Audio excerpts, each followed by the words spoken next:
Good evening and welcome to another edition of Down to the Wire. I'm your host, derbyologist, and joining me again this week is Capping with Candace. Candace here. Candace, this week we go to the synthetic, and we've got the Spiral Stakes and the Bourbonette Stakes at Turfway Park. And then on Sunday, we get the traditional Sunland Derby, which is always run on a Sunday. But first off, the Bourbonette, it would not be a Bourbonette on the synthetic without a couple of kittens. It wouldn't, and unlike the spiral where you don't have any, which is a little surprising even though none of them were Triple Crown nominated, we have a couple of them in here, and ultimately with my tough choice, I'm going to take one of them. I'm going to take the number 2, Walking the Kitten, obviously by Kitten's Joy, out of a Skywalker mare. This is a horse who, it's just kind of run some sneaky races in here and there, all on the turf so far. What I like is that she's always ran in good company, though. I think you could tell from the start that they thought she was a pretty good horse. She broke her maiden on debut, and then second time up ran in Jessamine over at Keeneland. Finished fifth there, but ran in Debateria, won that race. Quality Walks finished second. Both of them have ran well since then, which, that was about it. Oh, that was over a year ago now. Came back from that. It struggled a little bit in stakes and some better allowance races. Ran only one time this year so far, but got really caught in behind a very, very slow pace over at Gulfstream Park. So I think she'll benefit in this race. There seems to be a much more speed signed on here with the likes of Backflip and Sweet Success. Sweet Success tends to always run close to the pace, and she comes in here sharp. Plus, she's by Candy Ride, and they tend to take very well to the synthetic. And Backflip last time out dueled over the synthetic. So, these are two who I think could get, provide for a very quick pace up front, which is why I'm looking for a closer. And Walking the Kitten, adding blinkers here, I think might wake her up a little bit. You have to always respect Maker Ramsey horses out here in Turfway and in stakes races in general. They put them in the races to win. They're not messing around. And, Maker, of course, always does so well at Turfway Park on this synthetic surface here. So, I don't know if we're going to get the 15-1 that Walking the Kitten is advertised at here, but maybe having a little bit of muddled up form will help us in that spot. I just think that she's one who is eligible to improve and should get the right setup. Yeah, it seems like traditionally both these races, the turfers switching to the synthetic seem to have a little bit of an edge. One thing I noticed, the Bourbonette's only a mile. And, so it's unusual, but we have a few horses coming off the layoffs, like this Lemon Drop Kid guy, the Don't Leave Me. I thought that horse is kind of interesting just because at a mile off the layoff, it's probably not that impossible to see that horse getting there. I do like the two kittens. Ultimately, I ended up going with the speed in this race, which is unusual. Normally, I like the closer. I like Sweet Success just because of the Kentucky connections, both with the trainer and the owner. It's by Candy Ride, as you mentioned, and they usually like the synthetic surface. And I don't think she needs to be on the lead, but I think she'll be forwardly placed. And I'm not so sure that the fractions are going to be that fast in this race. Well, I don't know. I mean, I think it's possible that, like I said, I think with Backflip and Sweet Success, I think it's possible we could get, some sort of a contested pace up front, which is why I went with a closer in this spot. And typically that's how I go at Turfway Park too. I mean, occasionally we'll see it play favoring towards front runners, but more often than not it seems to play better towards closers. But obviously these are races where, Turfway Park being as quirky as a track as it is, you're going to want to pay attention to the undercard, and you'll have 9 races to watch before this race 10 on the card, the Bourbonette. So you're really going to want to pay attention to how the track is playing, but I do think with 2 confirmed front runners in here, you can, might not be blazing fast, but I do think it'll be contested up front.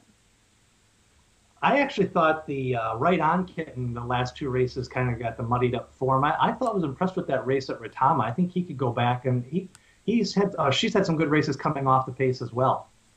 She has. My issue with her is that her last 2 races, speed figure wise, came up very light.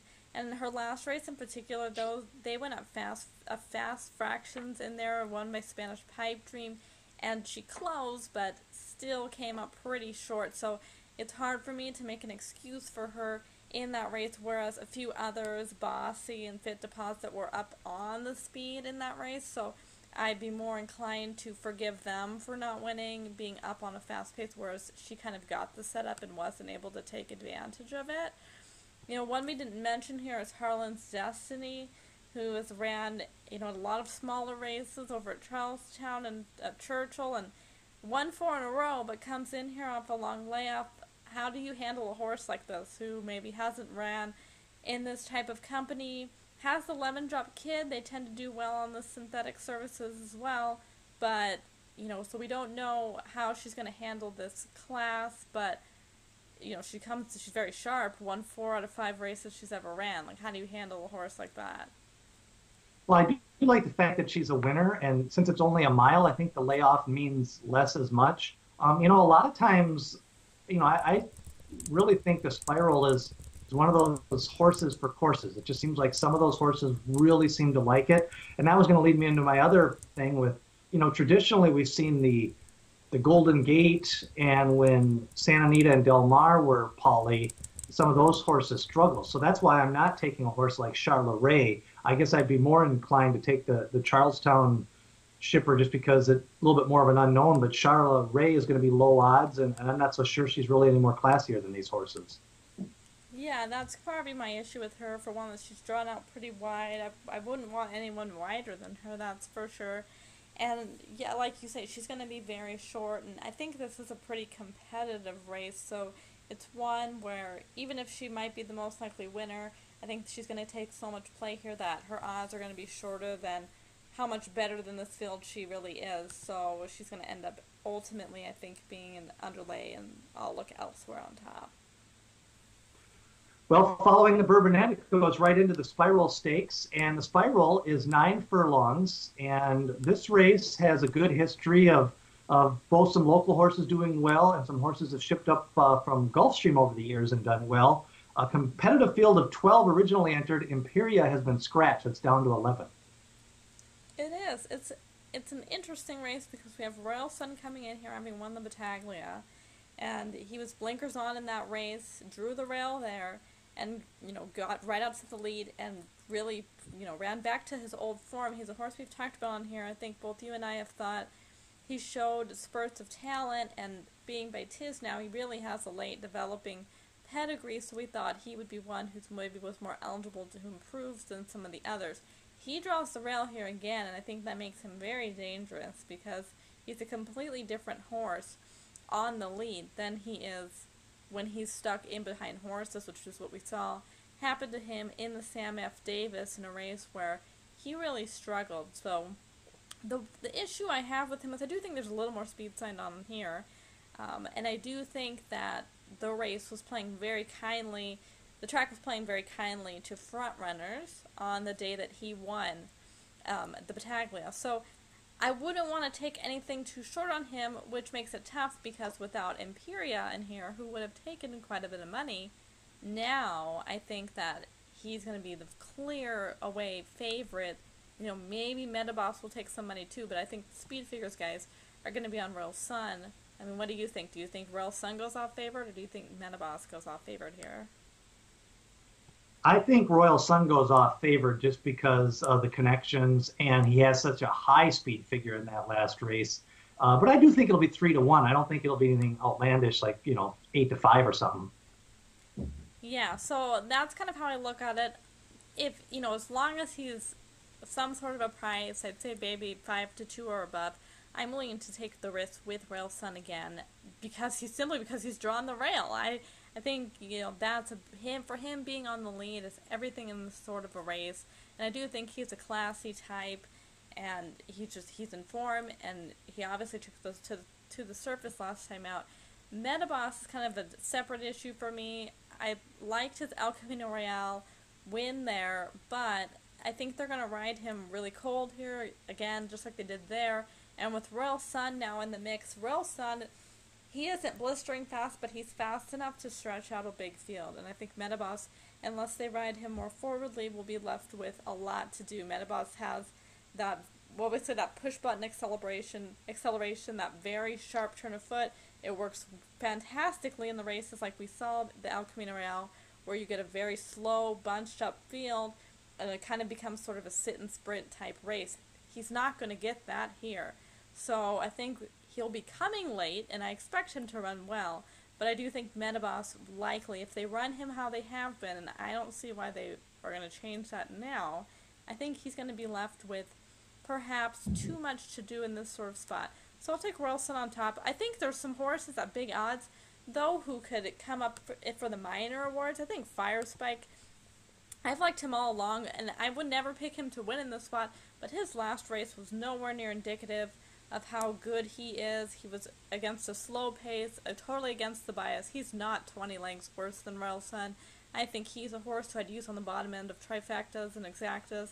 He could sneak in there at a big price. I think Magic of Believing, he's a closer. If he can, get any sort of a pace, he's a different closer than Metabos. He's the type of horse who would like a little bit of pace signed on. He's a horse who takes some winding up, and you can make that early move with him. This is a class test, but again, one who I think could sneak into the bottom end of your exactas, your trifectas at a price. So I think this race goes through Royal Sun, but I think there are also a few big prices who could sneak in there underneath. Yeah, I agree with you. Both Task Force Glory and Fire Spike lost by 20 lengths the last two times. They're not that bad of horses. They both get new riders, so that's one thing I notice. And you just got to toss out a 20-length loss. A 10-length loss is one thing. You're just, I don't know, maybe you had a bad day, but 20 means something else just happened. I ended up going, I really considered Dubai Sky. I don't like that 12 post, but I do think he's the class of the field, and he's by Candy Ride, so I think he's going to like the surface. I think they're totally coming up for the purse. I think this is a legitimately good horse, and I think he's going to like the 9 furlongs. I was impressed with the last 3 races of Wireless Future, but I ended up on another Lemon Drop. I just like this horse. I think he's actually taking a little bit of a class drop, but he's got the pedigree, and I think he's one of the few horses that's going to get the 9 furlongs in this race. Yeah, and Dubai Sky, I think, though, is the key to this race. Because if anyone's going to go forward with Royal Sun, I do think it'll be him even more so now that he's drawn outright. Like you said, he is by Candy Ride. They take very well to the synthetic surfaces. So I think he's interesting. And, this is going to be one of those races where I think you're really going to have to watch the tote board.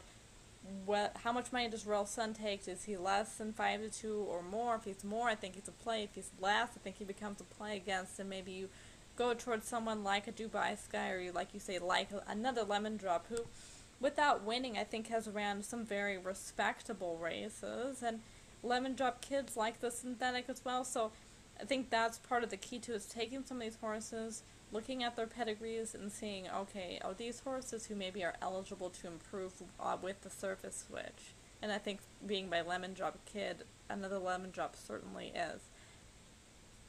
Wireless Future, actually, those last 2 races, he was near the lead. Now, it was a little bit slow fractions for dirt, so I don't really know how that equates to the synthetic. I mean, if he runs slower on the synthetic, he can't really compete near the lead, but he does seem to have a little bit of turn of foot because he has run a 7-furlong dirt race as a 2-year-old at Churchill Downs, and he was on the lead against War Story. He has. He does seem to have a little bit of speed there. I'm not sure it's enough to...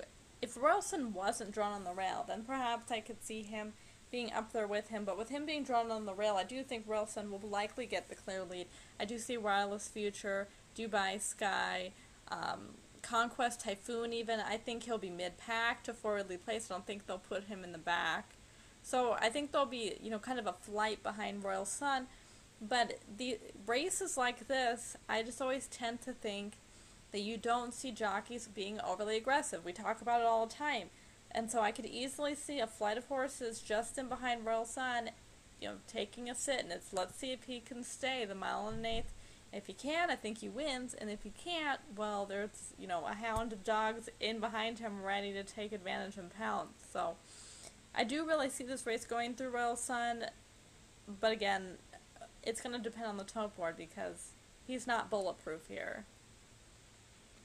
Big picture thinking, is there any, whoever wins this race, most likely I would say they're just going to take the 50 points and train up to the Derby. Are there some horses that can be a top 10 Derby contender, or are these really the fillers? I think it depends on who wins. I think I think if another lemon drop wins, I don't necessarily think he's top 10, but I think he's a horse who could, end up in the Derby trifecta. I think he certainly has talent. He's ran in quality races to this point. For me, Royal Sun, really, he would be the difference maker to me. If he wins this race, well, now we can say, okay, he's kind of hitting his stride at the right time, especially because he has that late developing pedigree. He does have form on dirt, and he does have, his pedigree is dirt routing all day long. So he, I think, would be the one that you'd look at, that if he won this race, okay, he's a Derby contender.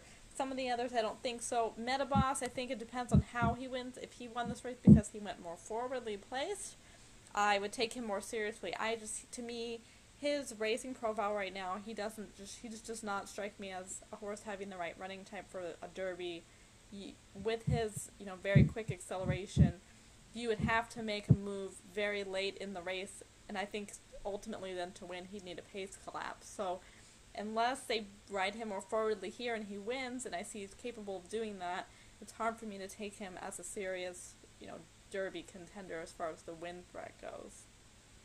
Well, I do think there's 5, 6 horses capable of winning. I think Conquest Typhoon's going to get a lot better ride this time. I think he's going to come from mid-pack. Last time he went to the lead, and what I liked about his last race is that even though he was clearly tired, he just kept on gutting it out to the end. So a little bit better ride, and he could be interesting. And then if Metaboss were to somehow win, that would be back-to-back wins at 9 furlongs. Yep. And there's not too many horses that can say that. And he's actually run okay on the dirt. So I think the winner of the race is going to be a top 10, 12 contender. That doesn't mean that, that it is what it is. It doesn't mean you're a top contender. It just means you're a top 10, 12 contender. Winning at 9 furlongs on the synthetic is sometimes better than running third in a 7-horse field in a bigger prep. That's just the way it equates out to. Well, and sometimes for us it equates to betting opportunities. If you're someone who's a big fan of Metaboss or another lemon drop, and for me, I know we kind of like Royal Sun somewhat. These are horses that if they get this big win here, I just don't think in the Derby betting they're going to be taken seriously. Royal Sun, if he wins here, he goes to the Derby. I just still think people will be like, well, he found his form on the synthetic. He's a turf horse. He's not that great. He's not going to win here. And you're going to get a square price in the Derby day, even if he wins this race. Yeah, which is unusual because people like the ones next to horses. And if Metaboss wins, that would be his 3rd straight win. And his race 4 races ago, he lost to Bolo on the turf, which was a good loss. So some interesting horses there. And if somehow Dubai Sky wins out of that 12 hole, well, that's good too. And it would be 4 straight wins. And when horses win 4 in a row, that's not luck. Yeah. So, you got to be some kind of quality horse to win 4 in a row. Let's go to Sunday, Sunland Park. I think here we're right back to where we've been the last few weeks. Heavy favorite, Firing Line, drawing the rail. He does, and he has somewhat speed here. This race, they've been pointing him to this race all along, whether it be to get away from Dortmund or to come here and get some points in a little bit easier spot. Who knows? But he has front-end speed. I do think this is the type of race that for him and his connections, they should look at it and just say, we're the best horse here. We're going to go win the race and go to the lead or, be very aggressive out of that one post. And he has plenty of speed to do it, even if I personally think he's a little bit better off the pace. They've pushed him forward his last 2 races, so I don't see why they won't do that here in this spot. My choice in here, however, is going to be Lord Nelson. I think this guy, people have not given him a chance as far as being a router goes. It seems like, everyone just penned him as a sprinter. His win over Texas Red in the San Vicente was very, very nice. I still think one of the more underrated runs of the year as far as how much respect people have given it. Came back in the San Felipe, finished 4th, but, given how Dortmund ran there, I thought Prospect Park ran a big race. I thought Bolo ran a big race.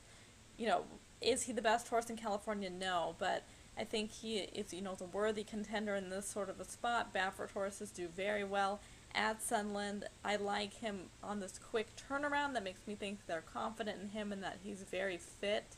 He's been working well. And I think drawing outside of Firing Line, he has a little bit of a tactical advantage. He is a horse who can ride close to the speed without being on it. And I think if he could just run around the track and stalk Firing Line, that he's very dangerous in this sort of a spot. So I'm going to go with Lord Nelson, and I think you're going to get a decent price on him, being that, he finished fourth last time out, and that everyone knows Firing Line's form with Dortmund.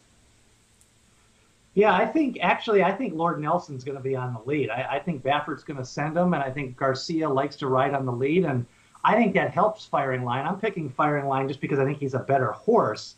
But the last thing I really want Firing Line to do is just go wire to wire, and because I just don't think that helps him in the next big ultimate goal. So I think they're going to lay a little bit back and try to come a little bit off the pace, and I think that puts Lord Nelson in a prime position.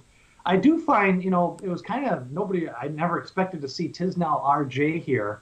But that last race, he'd worked so well going into that Risen Star and then just flopped. And I actually, Asmussen's the type of guy that knows where to place his horses. And the fact that he's worked out a couple times since that race, I think this is a guy that's going to get overlooked because he actually has a bad race, whereas Lord Nelson ran against the big guns. And I think Tisnow RJ, if anybody's going to beat Firing Lineup, that might be the guy.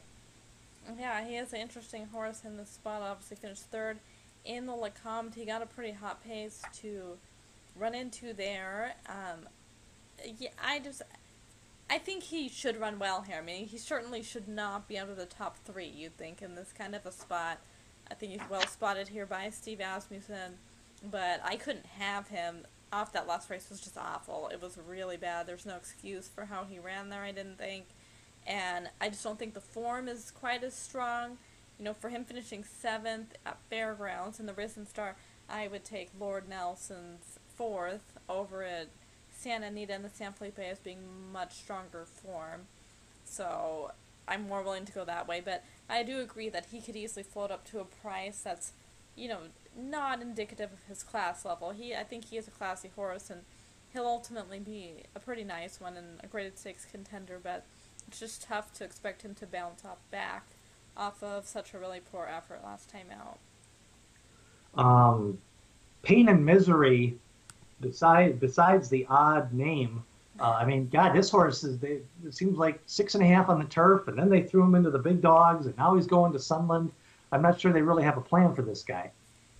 And I don't know. I mean, last year he was racing at Zia Park, and then he came out here to Santa Anita. I thought he ran really well in that downhill turf stakes. Ran behind Benchwart, who's really developed into a pretty nice horse in his own right, especially in those turf sprints.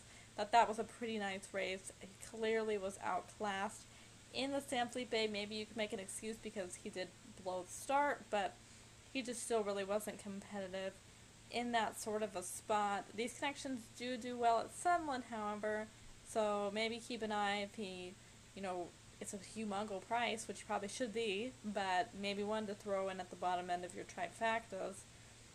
But I do agree that it just seems like they're throwing him around in spots. I'm not sure exactly what the plan is with him. Aside from the big names, I think I'd be more inclined to go with a horse like Where's the Moon, who won the local stakes over Cinco Charlie and Dirt Monster.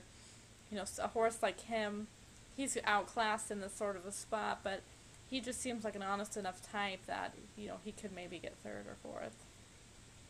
Well, it should be an interesting race because I think, if Firing Line wins, I definitely think they'll just train up to the Derby. I don't think they'll run him again. Maybe the Lexington, that's the only thing I could see him doing. And I would actually like that because that would be a nice little tightener 3 weeks before the race. But, I think this is a big race for Firing Line because he really went up in class. Those were 2 hard gutting races. And now, he'll be 3 to 5 on the board.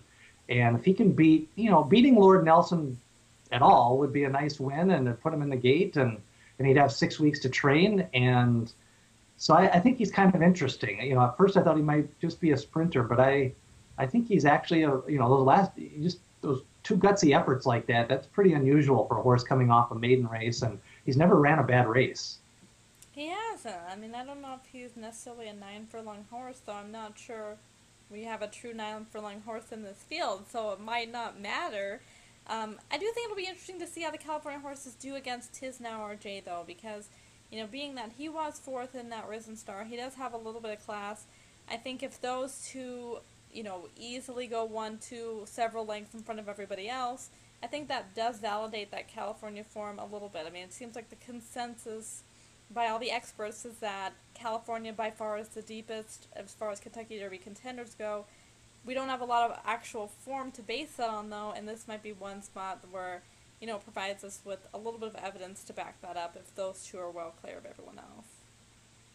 Well, that race is on Sunday, and of course the Sunland Oaks is right before that race as well, and should be 3-4 horses that if they want to point for the Oaks and the Derby after this weekend, they can. That's going to do it for this edition of Down to the Wire. Next week, we're going to have a big card. We're going to have the Gulfstream Oaks and the Florida Derby, and then the Fairgrounds Oaks and the Louisiana Derby. So we'll take a look at all 4 of those races next week right here on Down to the Wire.